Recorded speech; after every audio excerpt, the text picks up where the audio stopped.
Hello and welcome to Sun Spotlight. I am your host, Kharisma, grateful to be back for another episode.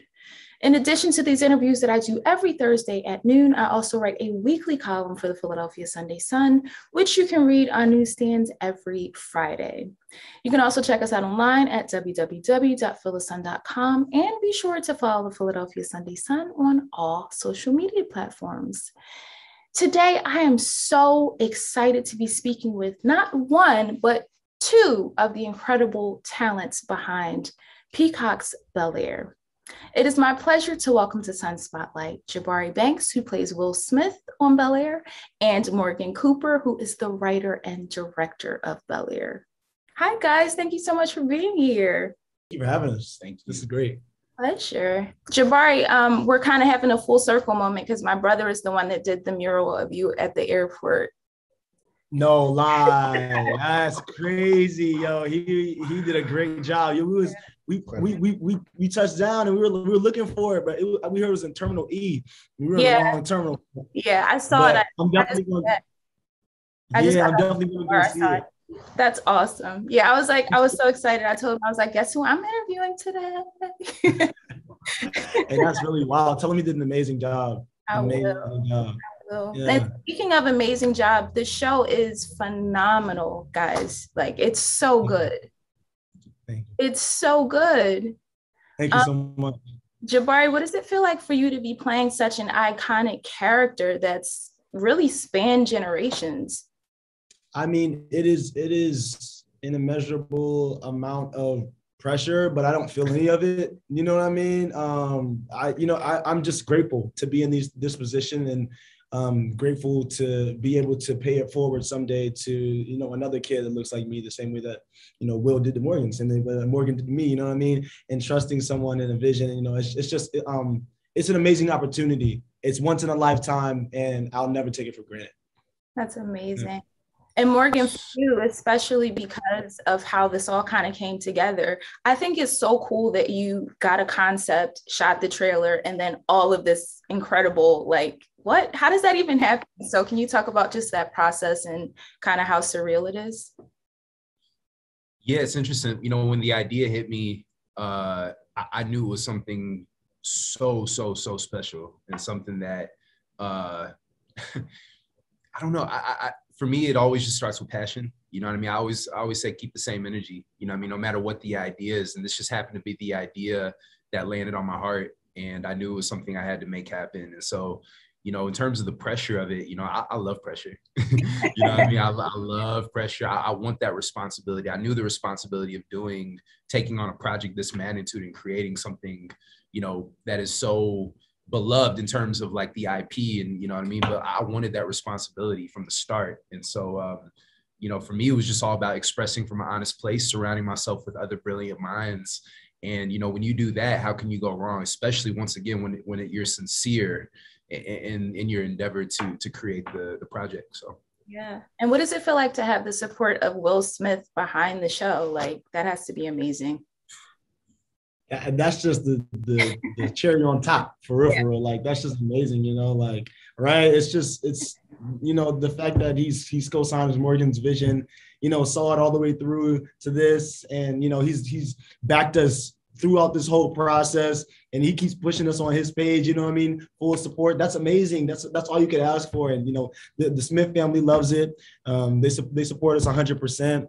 Shit, it's good. You can't really you don't get better than that. You know what I mean? It's he's the best. He's just the best guy too. That's the thing about Will is there's Will, as we grew up with him. He's a hero to us. He truly is a Black hero in every sense of the word, and has paved so many paths. And when you meet him, I'm telling you, the most sincere human being. And he's so generous with wisdom. I mean, he's not the type of person, he's no, he'll give you the game. He'll give you the real. And I can't say enough just in terms of having his support since day one of this vision, really meant the world to me. And it still does. And to see his connection with Jabari, taking shape, and their bond is so incredibly special. And can't say enough about Will. Big shout out, Will Smith. Mm-hmm. And there's so many aspects of the show that I really enjoy, but I think part of me really enjoys the reimagining of the show because you get all of the elements of the original show, but you also get it like present day, real life. You get that extra element added to it. So what was it like for you just in terms of like taking the concepts that we all know and love from the original show and creating this new concept with it? Yeah, I mean, for us, it was, I don't know, like we didn't want to make something that felt like it was contingent on what they did 30 years ago.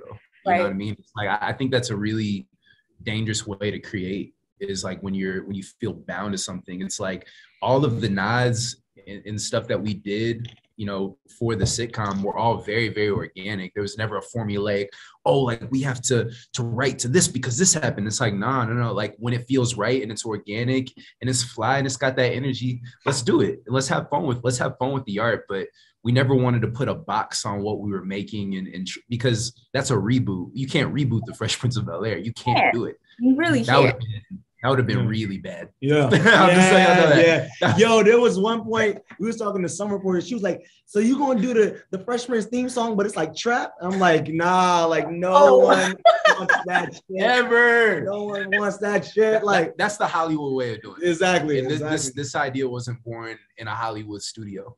It wasn't, you know, this was born at a grassroots level. And I think people feel that intentionality of let's just make something that's honest and honor the spirit of these characters. We're going to do our own thing. We're going to carve our own path with how we tell these stories, with how we craft this story visually. We're not going to be bound to what they did. And what they did, to be clear, was iconic. It was lightning in a bottle. It's timeless. And it stands on its own. And I hope at the very end, you know, when it's all said and done, we've got a show where people will be able to say the same thing about our show. Well, I mean, you guys came out swinging, like from the first. That was hard. Really did. Like from the first moment the show starts with first things first, rest in peace, Uncle Phil. I was like, really, y'all? Like that's how we're starting. Right. Like it got me like hyper because I'm like, oh, if this is how we're starting the show, then it's gonna be like. It's just gonna be just fine. Right. Just fine. And like when you see that, it's like, wait, what other way could you start it? That's like, damn, like that's just the culture right there. Like we all know that song, first things first, like before we say anything. You know what I mean? That's so it's beautiful. It's just beautiful. It all fit together so organically. It was never a forced moment, you know what I mean? Within the creation. And then also just other moments where you paid homage in the show where like, I remember the one scene you were talking to Hillary and she refers to you as the Fresh Prince. And then there's another scene where you're talking, you're like, oh yeah, I got in a little fight. My mom got scared. It's like, so you're paying homage to the original, but doing it in a very unique way. So I just thought that was super dope. And the casting is amazing. Can you talk about what it's like to work with such incredible actors, Jabari? I learn something new every day. I wake up and I'm like, this is a new adventure every day. It's like, I'm going to highlight someone right now, Cassie Freeman, Cassandra Freeman. She is amazing. Special, yo. She's really special. And like her energy, like when we say cut, like totally different, but it's so interesting to see how she drops into Aunt Viv. Like it's God. It's sickening. It's crazy. It's insane. Cause it's like, you were just a whole different person. And now you're really this like, and not that she's not like elegant and like, you know what I mean? But she takes on this whole tone when she's, you know, with Aunt Viv. I'm like, it's really insane to see. And so I really admire that. But, you know, there's something about everybody that I admire throughout this whole cast. They're such a special cast and we've all truly bonded. Like they all just went out last night together for Jordan's birthday. And I was mad, I was sick, I'm here, but I'm glad I'm here. But, you know, they're all having fun together. But, you know, like, it's like, it's really special, and I'm grateful that this is my first experience with a cast that's so loving and just took me in with open arms. I've heard that, you know, it's not the same in other places, you know what I mean? And you know, some sets can be cold, but our set was really warm. And when it comes down to our crew and everything, you know what I mean? There was so much love.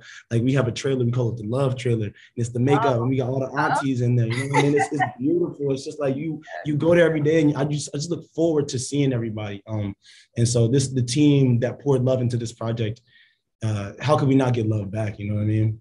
Yeah. I had the pleasure of meeting Cassie years and years ago, and she was just very warm and kind. And so seeing her as Aunt Viv, I was like, yes, this casting is amazing.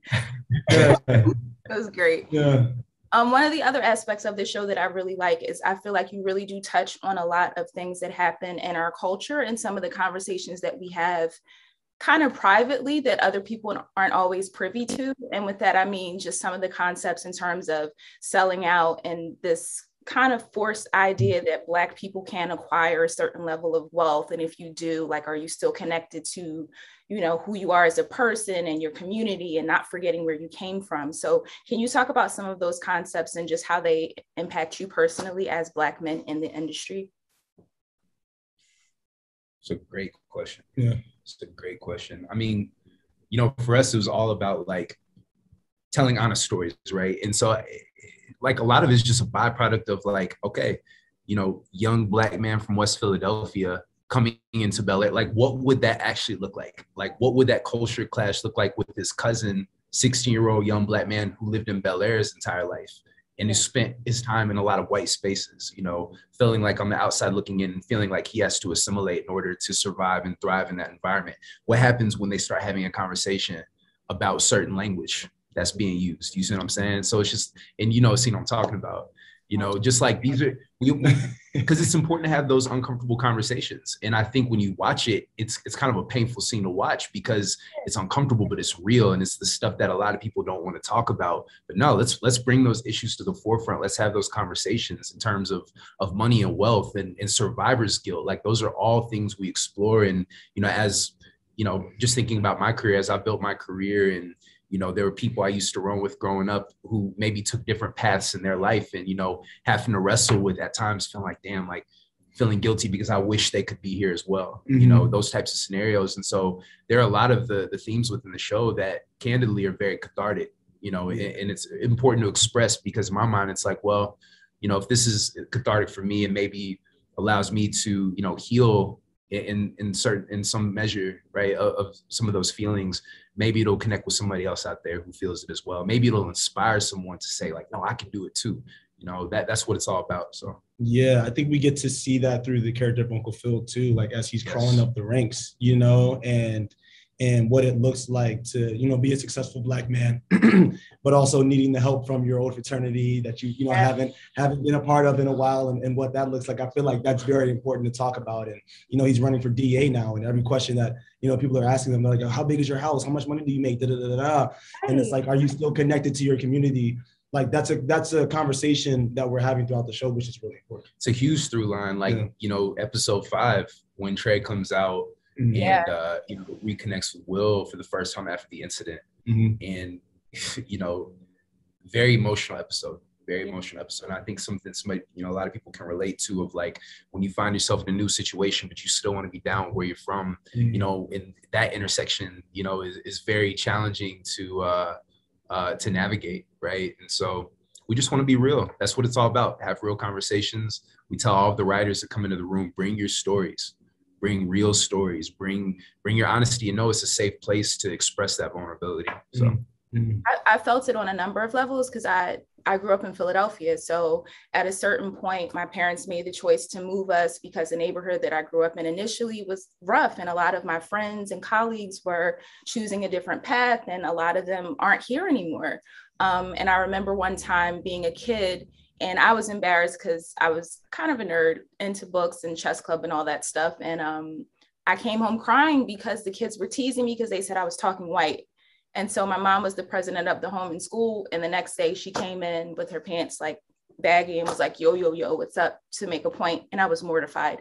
But she made the point where it was like, Blackness doesn't look one way. So like proving your Blackness is not something that we should have to do. Just show up the way you are, be your authentic self. And that's the best thing that we can do. So I appreciated those scenes and seeing the parallels between Will's through line and Uncle Phil. So that was really cool to see.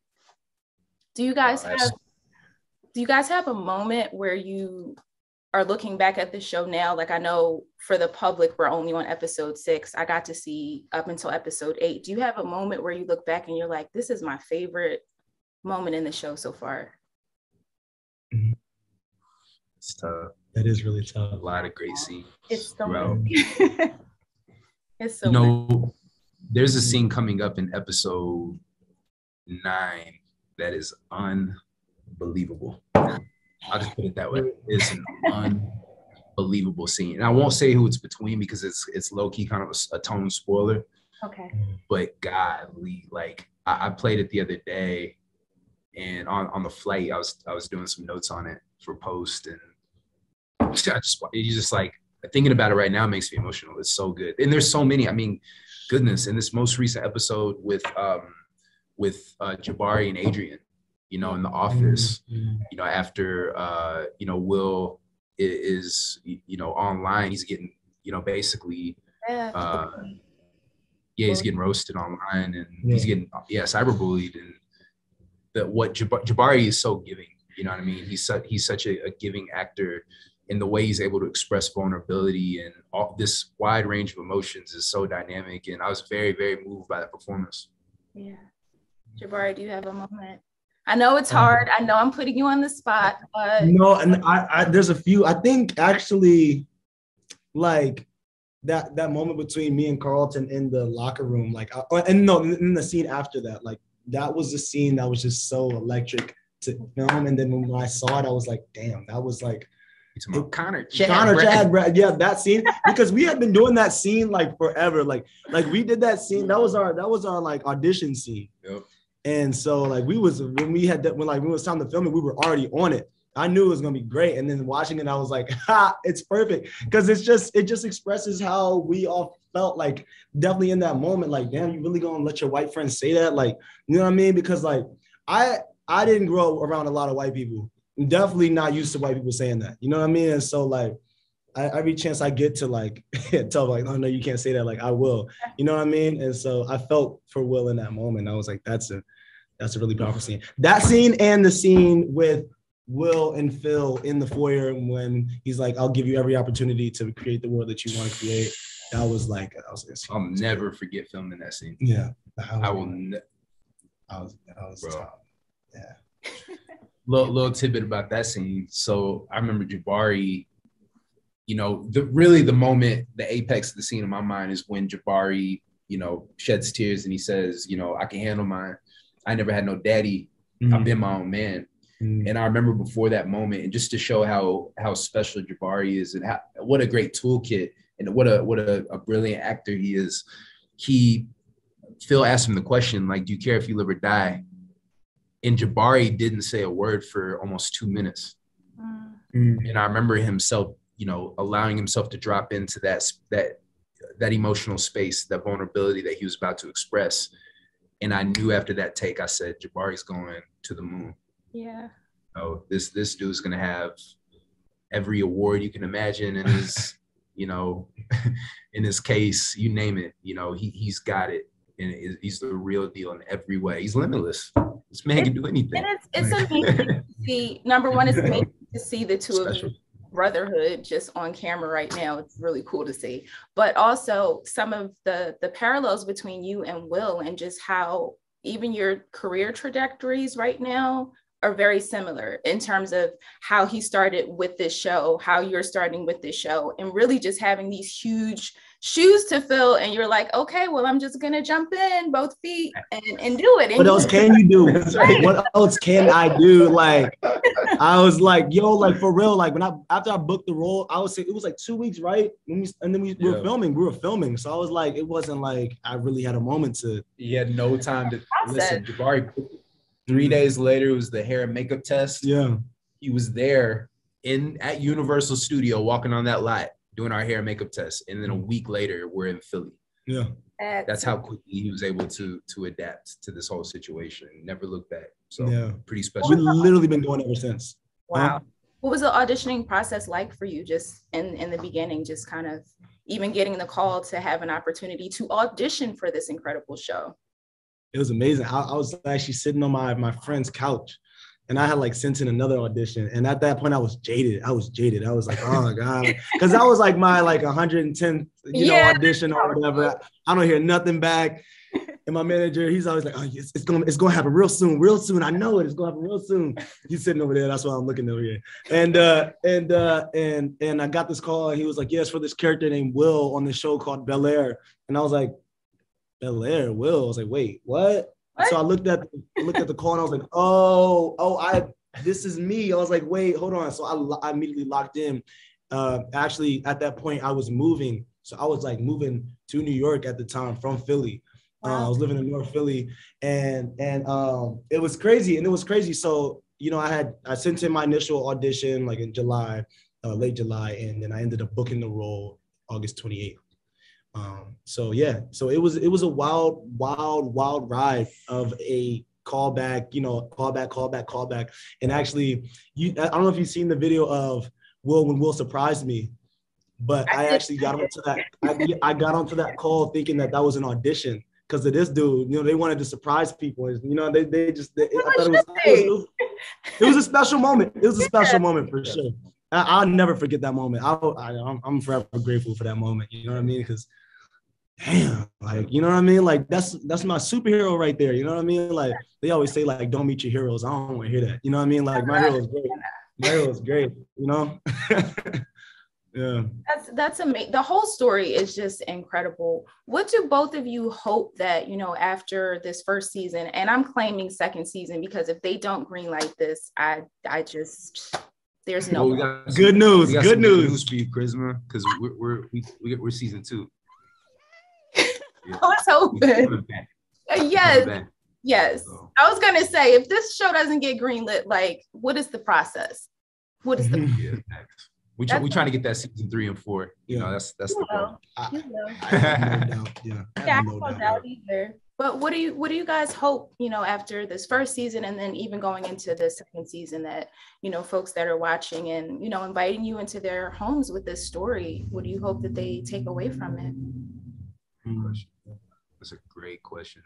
Honestly, I just hope that they just leave the show like with just a sense of pride, you know what I mean? Of you know, being your authentic self and seeing Black joy displayed on screen, and a sense of community and a sense of love and a sense of, you know, because it's amazing that we get to see this, you know, family, you know, love each other and then fall apart and then love each other again and you know, fall in love back in love with each other. So I think that's going to resonate with so many people. And I just, like, you know, like actually, Jordan just texted me, who plays jazz. He just texted me, like, kids are getting our haircuts because of the show. Like, I met a kid and he was, and his mom walked up to me and she was like, yeah, he just got a box fade because he loves your show. He plays basketball and he really wants your photos. And that means the world. Like, that's really why we do it. So, you know, I know that's going to be the impact, but I hope that people just walk away feeling a sense of Black excellence. This show is Black excellence personified. We say that all the time. It absolutely is. It absolutely is. And it's a show that you can sit down and watch with your family, because I actually do sit down and watch it with my family. So it's pretty cool. That's incredible. Yeah. I know you guys are going to be in Philly tonight ringing the bell. I'll be at the game, so I'll get to see you from afar. Everybody's in the house. I know, like, right? Come say what's up. Come say what's up. Exactly. One last question, Jabari. Are you really nice in basketball, or is that just for the show? That's cool. I'm like that, yo. I'm really like that. I really hold on, because he's gonna say another thing, because there was one session where I was a little like hungover. He was hungover, and he showed up late. You didn't warm up. Yeah, it was you know, bad. So the shots were a little. Oh, it was broken.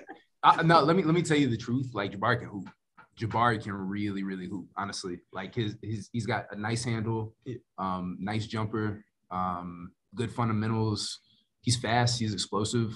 Like, he moves really, really well. I told, like, one of his great attributes is body control. Like, he really knows where to put his body and to do certain things in those sequences, in those basketball sequences where we needed, Jabari, you got to hit that turnaround. It's got to feel authentic, and he can do it. So Jabari's a hooper. Thank you, sir. Thank you. What position do you play? I consider myself athlete, because I used to play basketball, but I have not touched athlete in a very long time. I played the 1 and the 2. Okay. I played the 1 and the 2. I played the 1 or 2. Yeah. Yeah, but you gotta watch like Road to Bel Air, Hoop Dreams. Yeah. Road to Bel Air, Hoop Dreams. There's a whole segment on the Road to Bel Air on YouTube, and where we just talk about basketball, and you know, it's amazing to see. Yeah. Okay. That's awesome. Shout out. Exactly. Shout out Lead the Shooter. Yeah. Guy. Mike, I don't know if you write that, but Shout out Chris Matthews. Shout out Chris Matthews. Shout out Tyler Curry. Tyler Curry. Yeah. Yeah. I thank you guys so much for taking the time to talk to me today. And I cannot wait for season 2. But before you go, tell folks where they can follow you both and keep up with all of the awesome things that you are going to do in the near future. Talk to him, Pat. You can follow me at you can follow me at it ain't go to me. You can follow me at Jabari Banks, just like that, JABARIBANKS on Instagram. And my Twitter is Jabari Banks with an X. With the X. Oh, he's fancy. Yeah. Oh, you fancy. Yeah, exactly. Fancy with the X. Yeah, the X. And, what about on you? Instagram and Twitter at Cooper Films. Come holler at me. All right, I'll follow both of you. Well, guys, thank you so much again. I'll see you tonight at the game, and I hope you enjoy your time in Philly. Are you guys doing anything fun afterwards? Thank you. Maybe. I'll grab a little drink. Nope. You know, I ain't trying to hit club. No. What's up? No's a club. The table. Y'all are so funny. I feel like you should get like a segment that you do like once a week or once a month where it's just the two of you talking and just having your here's the plan. Your brotherhood. 20 years from now, we're gonna start a podcast. Yeah. Right. 20 years though? You gonna make us wait for 20 years? Maybe sooner. We're both busy guys, but this is my little brother right here. Yeah. Like this is family, you know, and I think the world of this guy, and any chance we get to just chop it up and talk about life, talk about sports, music, you name it, it is a good time. It's really seamless. That's the thing too. It's really seamless. Like off the rip, it was never forced. Like that's why it's love. It's always love. You can tell. Well, I know I don't know you guys personally, but I am very proud of both of you and the work that you're putting out there for us and for the culture. So thank you. Oh, thank you. Thank you. Like that. Wow. Thank you. Thank you so much for joining me for another episode of Sun Spotlight. To keep up with Jabari and Morgan and all of the incredible things that they're up to, you can follow them on Instagram at Jabari Banks and at Cooper Films. New episodes of Bel Air are available on Peacock every Sunday, and do yourself a favor and tune in. It's just as amazing as everyone says. To keep up with me and all that I'm up to, you can follow me on Instagram at The Real Kharisma, on Twitter at Real Kharisma, and then head on over to my website, realcharisma.com, where you can stream and download my single, All In. While you're online, be sure to like and follow the Philadelphia Sunday Sun on all social media platforms. I'll be back next Thursday at noon with a brand new episode, and I hope to see you there. Until then, love and light.